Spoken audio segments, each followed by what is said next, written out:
2D सौर मंडल के भ्रम को तोड़ना। तो चलिए सीधे मुद्दे पर आते हैं। बचपन के उन दिनों की जरा कल्पना करें जब विज्ञान की कक्षाओं में दीवारों पर वो बड़े बड़े चार्ट लगे होते थे। सूरज एक तरफ चमक रहा है और सारे ग्रह एक सीधी साफ सुथरी लाइन में सजे हैं। हम सब उसी 2D पोस्टर को देखकर बड़े हुए हैं, जिसने हमारे दिमाग में ये बैठा दिया कि अंतरिक्ष बिल्कुल चपटा है, ऊपर उत्तर है और नीचे दक्षिण। लेकिन सच बताऊं, वो एक बहुत बड़ा भ्रम था। आज के इस विश्लेषण में हम इसी धारणा को पूरी तरह से तोड़ने वाले हैं। सौरमंडल की जो भी तस्वीर हमने आज तक देखी है वो एक झूठ है या कम से कम एक खतरनाक सरलीकरण है। ये बहुत ही कड़ा बयान है ना? लेकिन ये हमारे सोचने के नजरिए को पलक झपकते ही बदल देता है। जो 2D नक्शे हम देखते आए हैं वे अंतरिक्ष की असली गहराई को पूरी तरह से छिपा लेते हैं। अंतरिक्ष में कोई फर्श नहीं होता। जैसे ही रॉकेट के इंजन बंद होते हैं, ऊपर और नीचे का कोई भौतिक मतलब ही नहीं रह जाता। तो उस चपटे मॉडल को हमेशा के लिए भूल जाने का समय आ गया है। पृथ्वी का उलझा हुआ सैटेलाइट पिंजरा। अपनी इस ब्रह्मांडीय यात्रा की शुरुआत हम बहुत दूर से नहीं बल्कि घर के बिल्कुल करीब से करेंगे। पृथ्वी से सिर्फ 250 मील ऊपर ये लो अर्थ ऑर्बिट है। अगर सौरमंडल वाकई चपटा होता तो यहाँ भी सब कुछ एक सीधी रेखा में होना चाहिए था। लेकिन क्या सच में ऐसा है? 2D मॉडल की उम्मीद, जहां भूमध्य रेखा के साथ सैटेलाइट्स का एक साफ व्यवस्थित छल्ला होना चाहिए था, उसके मुकाबले 3D वास्तविकता ऊन के गोले जैसी एक अराजक और उलझी हुई जगह है। अगर हम पुराने 2D मॉडल की माने तो सारे सैटेलाइट्स शनि ग्रह के छल्लों की तरह एक साफ रिंग में घूमने चाहिए थे। लेकिन पिछले 60 सालों में लॉन्च किए गए सैटेलाइट्स को देखें तो असलियत पूरी तरह हैरान करने वाली है। हमारी पृथ्वी किसी अंगूठी को नहीं पहने हुए है, बल्कि वो ऊन के एक विशाल उलझे हुए गोले के अंदर फंसी हुई है। ध्रुवीय कक्षाएं और 51.6 डिग्री के कोण पर घूमता इंटरनेशनल स्पेस स्टेशन पृथ्वी के चारों ओर एक गतिशील 3D पिंजरा बनाते हैं। मतलब ये 3D होना सिर्फ कोई किताबी थ्योरी नहीं है, बल्कि हमारी जरूरत है। मौसम और जासूसी सैटेलाइट्स उत्तरी ध्रुव से दक्षिणी ध्रुव तक 17,400 मील प्रति घंटे की रफ्तार से दौड़ते हैं। इंसानों का बनाया सबसे बड़ा ढांचा इंटरनेशनल स्पेस स्टेशन, वो भी इक्वेटर पर नहीं चलता बल्कि 51.6 डिग्री के झुकाव पर चक्कर लगाता है। और दर्जनों GPS सैटेलाइट्स मिलकर तो पृथ्वी के चारों ओर एक पूरा का पूरा 3D पिंजरा ही बना देते हैं। सपाट होने का भ्रम। अब जब पृथ्वी के ठीक ऊपर ही इतनी 3D हलचल है तो हम ये क्यों मान लेते हैं कि बाकी का ब्रह्मांड एकदम चपटा है?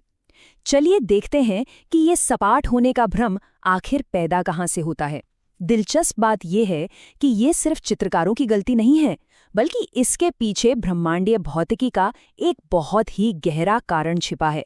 प्लेन ऑफ द इक्लिप्टिक, वो चपटी डिस्क जो लगभग 4.6 अरब साल पहले कोणीय संवेग के संरक्षण के कारण तब बनी थी जब हमारा प्रारंभिक सौर बादल घूमते हुए सिकुड़ रहा था।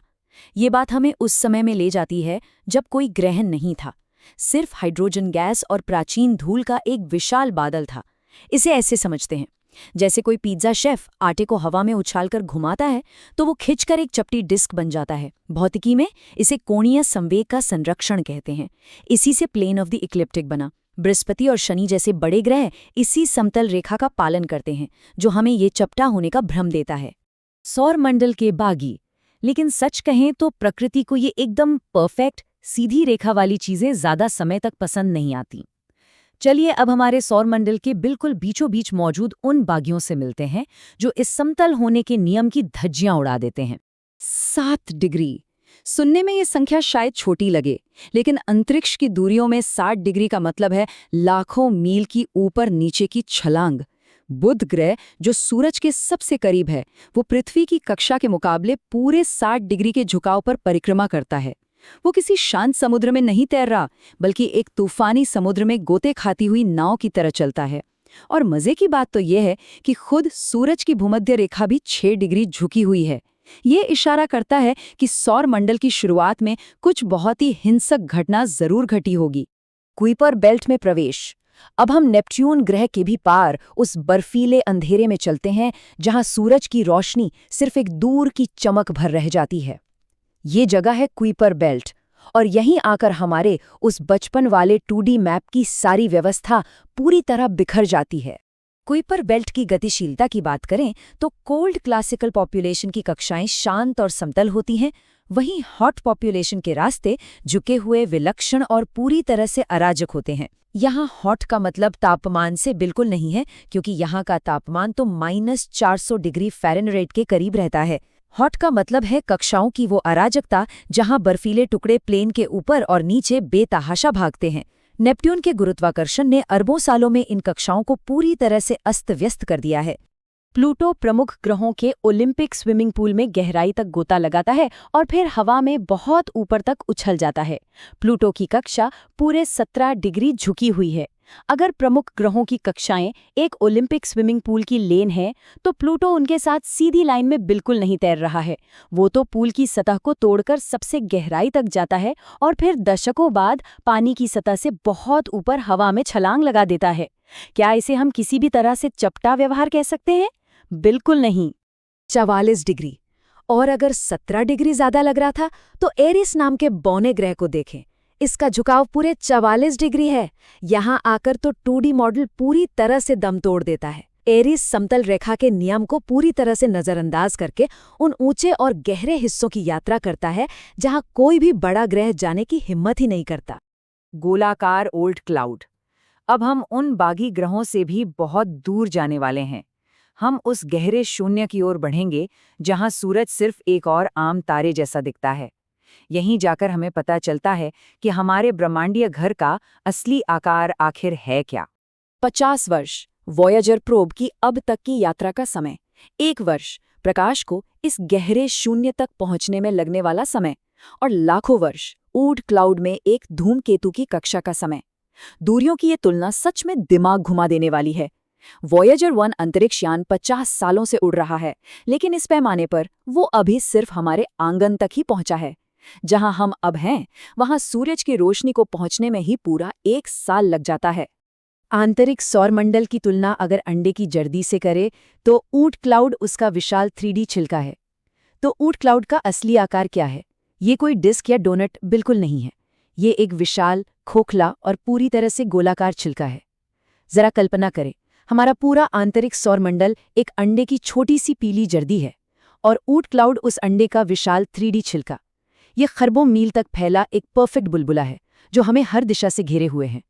जॉन अर्ट के अवलोकन बताते हैं कि धूमकेतु आकाशगंगा के उत्तर से आते हैं, गहरे दक्षिण से उठते हैं और बेतरतीब तिरछे कोणों से भी हमला करते हैं। खगोलशास्त्री जॉन ओर्ट ने बिना किसी स्पेसक्राफ्ट के ही इस विशाल गोले का पता लगा लिया था। उन्होंने देखा कि जो प्राचीन धूमकेतु आते हैं, वे सिर्फ एक सीधी रेखा से नहीं आते, वे हर दिशा से गिरते हैं। बर्फ की ये सर्वदिशात्मक बारिश तभी संभव है जब उनका स्रोत हमारे सौर मंडल को पूरी तरह से एक 3D बुलबुले की तरह घेरे हुए हो। आकाशगंगा में सर्पिल गति। तो जब हम एक विशाल बुलबुले के अंदर हैं, तो एक बड़ा सवाल उठता है, अंतरिक्ष में ऊपर और नीचे क्या है? धरती पर तो गुरुत्वाकर्षण हमें ये बता देता है, लेकिन अंतरिक्ष में ये काम नहीं करता। स्पेस स्टेशन में अंतरिक्ष यात्रियों को अक्सर स्पेस अडैप्टेशन सिंड्रोम होता है, क्योंकि उनके दिमाग को कोई फर्श ही नहीं मिलता। वहां दिशा सिर्फ एक भ्रम है। अब इसे जरा आकाशगंगा के स्तर पर देखते हैं।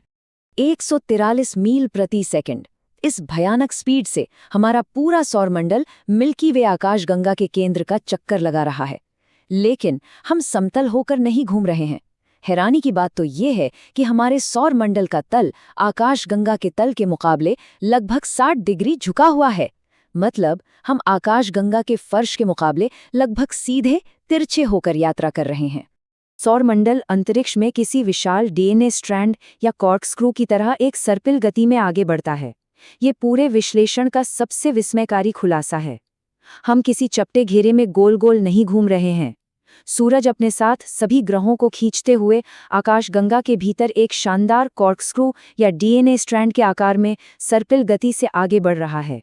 ब्रह्मांड में कोई ऊपर या नीचे नहीं है, सिर्फ गतिमान पिंड हैं जो अनंत की ओर तिरछे खींचे चले जा रहे हैं। हमारा 2D मैप अब टूट चुका है। ऐसे में केपलर 22b जैसी नई दुनिया तक पहुंचने के लिए हमें क्या करना होगा? हम एक अनंत आयतन के केंद्र में तैर रहे हैं, जहां एकमात्र वास्तविक दिशा सिर्फ बाहर की ओर है। तो अब जब वो बचपन वाला चपटा मॉडल पूरी तरीके से चकनाचूर हो चुका है, तो एक बहुत ही गहरा सवाल उठता है। इस बेहद जटिल त्रिआयामी ब्रह्मांड में केपलर 22b जैसे किसी रहने योग्य ग्रह तक पहुंचने में आखिर क्या लगेगा? तो अगली बार जब हम रात के आसमान को देखें तो उसे एक छत की तरह नहीं बल्कि एक अनंत 3D गहराई के रूप में महसूस करें। इस ब्रह्मांडीय सफर में हमारे साथ जुड़ने के लिए बहुत बहुत धन्यवाद।